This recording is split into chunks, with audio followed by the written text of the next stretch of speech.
నిరీక్షణ prayer house మరియు centre సంఘముల తరపున ప్రభు పేరిట మీ అందరికీ స్వాతంత్ర దినోత్సవపు శుభాకాంక్షలు.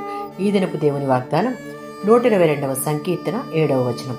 నీ ప్రాకారములలో నెమ్మది కలుగును, నీ నగరులలో క్షేమము కలుగును.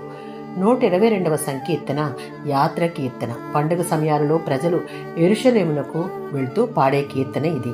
కీర్తనకారుడు యెరూషలేములో శాంతి ఉండాలి, భద్రతా గోడలు దృఢంగా ఉండాలని, ప్రజలు సుఖ సమృద్ధిగా జీవించాలని ప్రార్థిస్తున్నాడు. అంతేకాక ఈ వచనం యెరూషలేం కోసం చేసిన ప్రార్థనలో ఒక భాగం.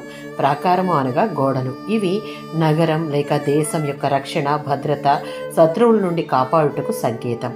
మన దేశము, రాష్ట్రములు, మన నివాసములు, సంఘములు నెమ్మది, సమాధానంతో నింపబడాలని కీర్తనకారుడు ప్రార్థించిన రీతిగా మనందరము ప్రార్థించాలి. ఈ వచనం కేవలం భౌతిక యెరూషలేం కోసం కాకుండా మన హృదయము, సంఘము మరియు దేవుని రాజ్యం కోసం కూడా వర్తిస్తుంది.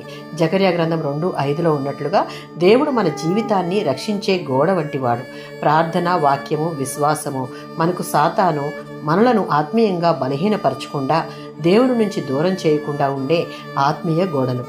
యోహాను సువార్త 14:27.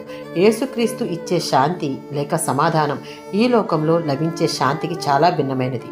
ఈ లోకం మనకు ఇవ్వలేనిది. ఈ శాంతి లేక సమాధానం మన ఆత్మలో భయం, కలహం, ఆందోళనను తొలగిస్తుంది. దేవుని బిడ్డలైన వారు హృదయపు ప్రాకారములలో దేవుని సమాధానం నిలిచి ఉండేలా చూసుకోవాలి.